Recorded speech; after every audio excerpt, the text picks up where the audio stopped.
right at the top of New Street, we could see these soldiers marching. Those were the very first German soldiers we saw. You know, they'd sent their best over here because this was British soil, and we were all a bit scared that the Germans were coming. We were told to put the white sheets out, you know, as a surrender thing. If we get into trouble, what's going to happen? And we had to ride our bicycles on the other side of the road. We mustn't do this, we mustn't go here. We all had a call-up paper, report to commandant, and he'd go up there and he said, right, you're going to be a locksmith, and you report to the garage. And the bloke who was in charge was a Unterofficer. He seemed quite a nice bloke, you know, he used to bring us some biscuits in sometimes. About a week after, I suppose, their boss came in and says, right, you not work on the car anymore, you work on arms. I said, no way. Well, he says, I'll ask you again to work on arms. I said, no. He came in a third time, he says, this is your last warning, you're going to work on arms. No, he said, well, we'll get the Gestapo up. And they marched me down to prison.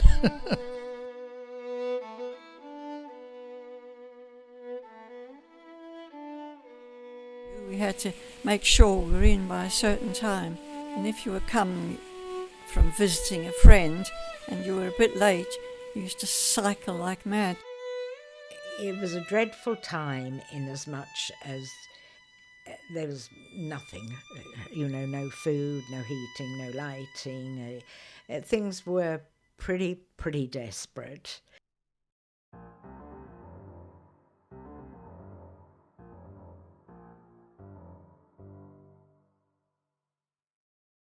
I used to go up to a farm at Five Oaks on a Wednesday after school. And this farmer's lady, she was really wonderful. She'd maybe give me a couple of sticks of rhubarb, potatoes, or, you know, whatever she could spare.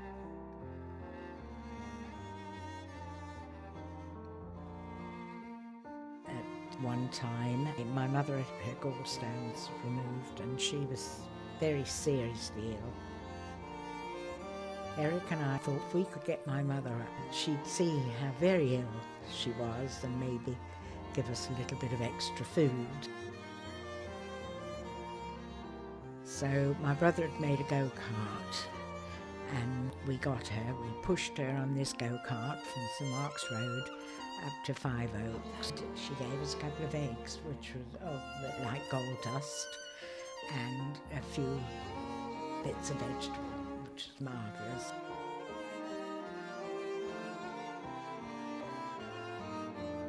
We were coming down and towards the bottom of St Saviour's Hill, we somehow lost control of my mum and the go-kart.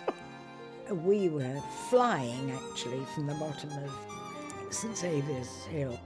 The momentum took us to St Mark's Road, and she was in a dreadful state, my poor mother, but still she didn't break the eggs.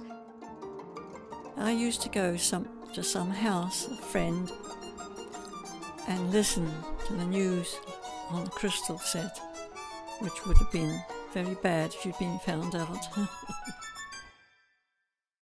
I don't know how we heard, but there was going to be something in the Royal Square the next day where we were up at the crack of dawn and to hear the various speeches by the bailiff and Churchill, of course. You couldn't believe it was happening. You just felt so amazed. And we heard Winston Churchill's speech, "Our dear Channel Islands will be freed." That was wonderful. Even now, you know, I've got goosebumps thinking of it all.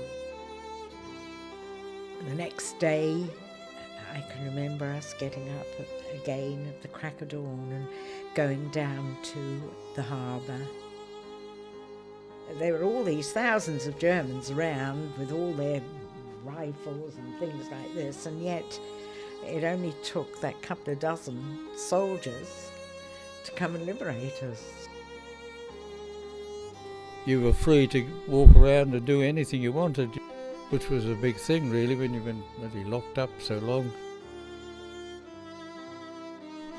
To be free after 5 years, you thought, oh goodness, just to be able to go where you like, come back what time you like, it was really something special.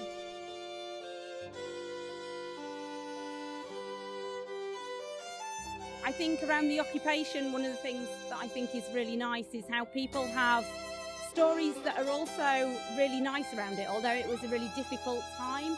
Remember the things that people did for us in the past, the sacrifices they made, and use some of the strength from the past to take us into the future. By remembering and learning from those dark times, you hopefully are less likely to take for granted what we have today. And actually during lockdown, there are links back to the occupation in that people having to put up with things out of the ordinary and out of normal. When I moved to Jersey, I was amazed by genuine care of people to each other, the amount of charity work, community work, and volunteering.